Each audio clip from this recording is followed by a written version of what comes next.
Merhaba ve günaydın. Hi and welcome to everybody. Good morning.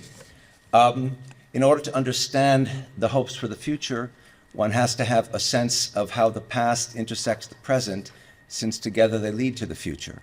So I'll start from an odd place, February 27th, 1933, a date which will be familiar to some of you. It's the date when the Berlin Reichstag was burned to the ground by the Nazi Party that, because of its control of the media, managed to facilitate the conviction that it had been the communists who had burned down the Reichstag, and provided Mr. Hitler with the excuse for rounding up communists and putting them in places that were called concentration camps, because they had not actually technically broken any laws, so they couldn't be thrown into prison.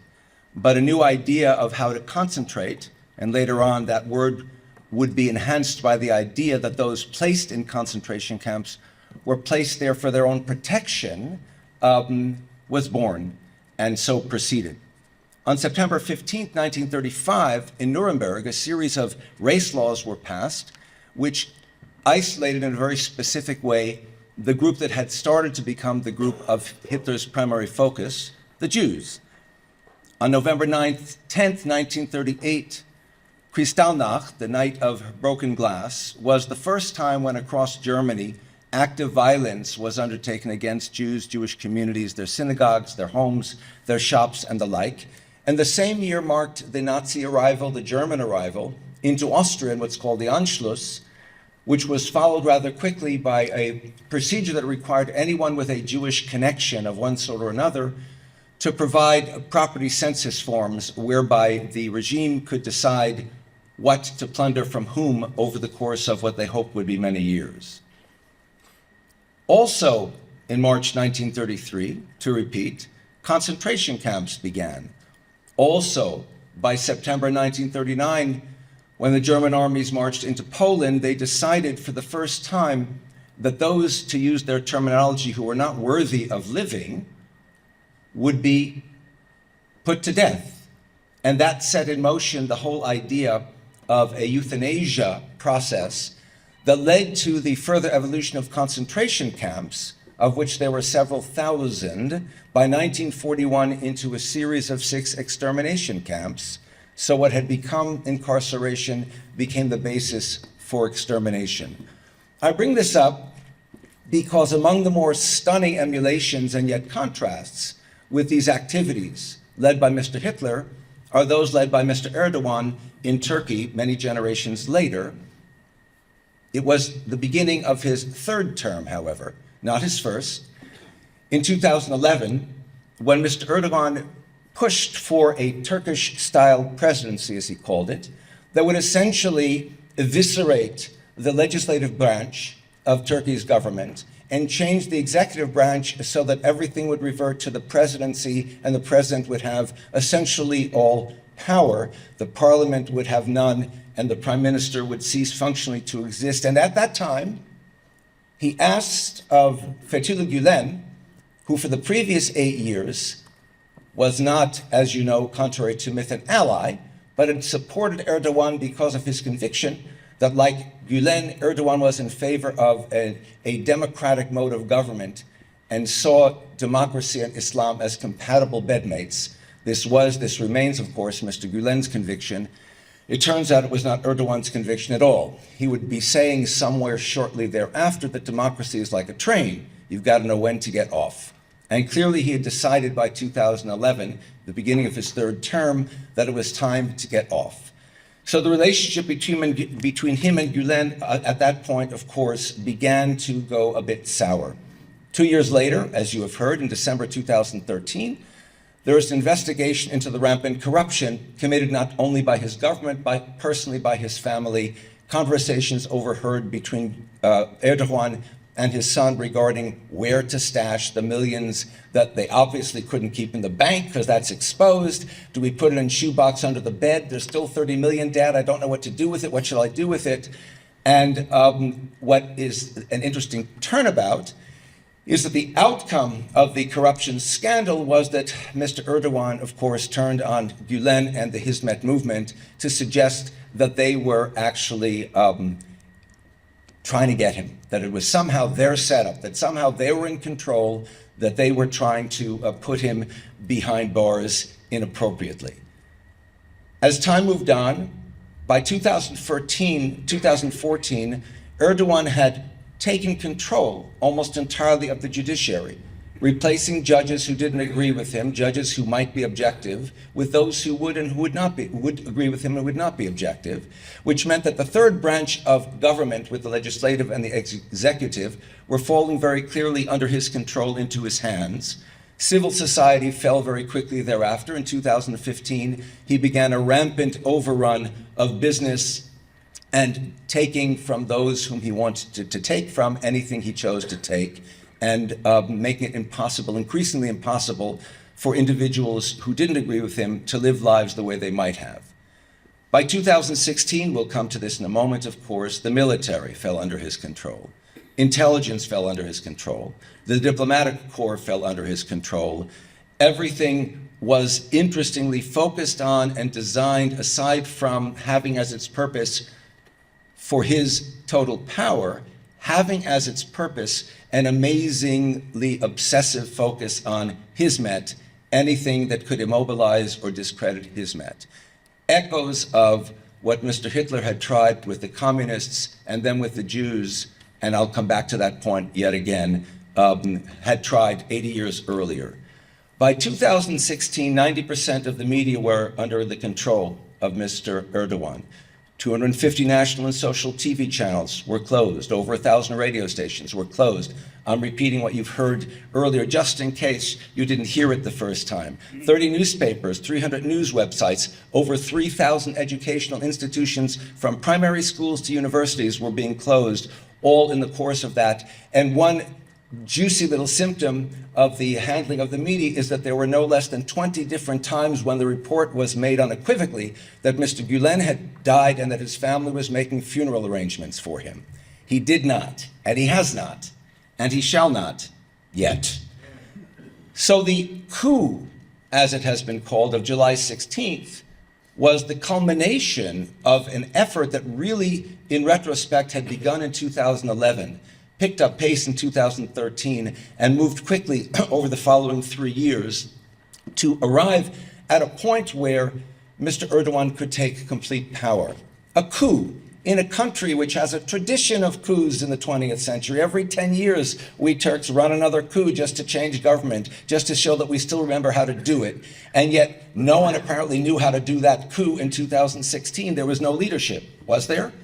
They didn't round up the leaders. They didn't round up Erdogan in the middle of the night, did they? They didn't do it in the middle of the night. Rush hour on the bridge? Are you kidding me? And lo and behold, Mr. Erdogan shows up on that bridge, cell phone in hand, not only to call his own troops to defend the government and to defend the country from these salacious, seditious Hizmeti, but he already has a list of all of the guilty, hundreds of names already there on the list. Somehow, magically, he came up with that list even before events had taken place. The Brits overheard him saying, "I don't care what happens as long as Hizmet gets blamed." So Gülen had reached the apogee of his stature as Erdogan's go-to boogeyman for anything and everything that could go wrong. Hizmet as a combination of what the Jews and the communists had been at a certain point in Hitler's regime, and after the coup, which was not failed but fake, by late April 2017, there were nearly 100,000, I'll be more precise, 98,542 people associated with Hizmet who had been interviewed, tortured, and of those at that time, about 45,524 who had been arrested. 134,194 individuals had been removed from their jobs in any kind of public position, and of course their livelihoods completely removed. You heard even more statistics from Sophia earlier. And the effectiveness of his apprehension of all of the media was very visible within a year when, in the New Yorker magazine, a high-end publication in the United States, a high-end journalist with great credentials wrote an article about Gülen which could have been written by Erdogan himself. Everything it said was negative, and everything it said evinced absolutely no effort on the part of the journalist to do any kind of research other than what was provided for him and to him by the government of Turkey. The obvious contrast between Hitler and Erdogan is that Hitler burnt the Reichstag to begin his rise to power. Erdogan created a fake coup to culminate his rise to power, to cover his massive corruption, not just the 2013 corruption scandal, but you already heard in passing the building codes that had been completely abrogated, the unfortunate tragic consequences of which we are now aware of, with 41,000 people dead and more going to end up counted among the dead. Complete control, his need for complete control, his need for total power, massive ego. That's difficult if you have an ethical opponent who is calling you on the carpet for this. Scapegoating needed for all the troubles that Turkey has had under his regime, from the economy to natural disasters. The image that I imagine he sees, Mr. Erdogan does every time he looks in the mirror, if you're familiar with the story of Snow White, when the wicked stepmother looks in the mirror, and every time it has said, "You're the most beautiful in the land," and one time suddenly the mirror says, "Oh no, Snow White is the most beautiful." The wicked stepmother has to get rid of Snow White. Mr. Erdogan has to get rid of Gülen, because every time he looks in the mirror, he sees the fake pious Muslim staring back at him, and behind it he can see the image of that calm, quiet, humble, pious Muslim by the name of Fethullah Gülen, Hoca Efendi, staring back at him. His fear of Gülen's revelations, back when he was mayor and Gülen and he were still associates. His political life was on the edge because he was going to a meeting that would endanger him. And Gülen, through his network, knew of it and told him. He fears, 20 years later, that Gülen will reveal this. He won't. Gülen wouldn't even tell me what it was. He would not. But of course, Erdogan would, so he assumes that Gülen would. All of these are part of his relationship, his mal-relationship with Gülen and the Hizmet movement. Like Hitler, Erdogan redefined and drew support from ethno-nationalism, pure Germans, pure Turks. Erdogan, pure political Islam, by the way. Gülen, pure civil Islam, as you know. After the coup, schools from Nigeria to Pakistan closed by intimidation or other means, feuds with his former allies, with the members of countries in the Middle East, with the EU, with the United States, and also a brain drain, Germany, Austria, their allies suffered because of Hitler. Freud left, Schrödinger left, Elias Canetti left, Peter Lorre left, Fritz Lang left, all of these individuals, Nobel laureates, future Oscar winners.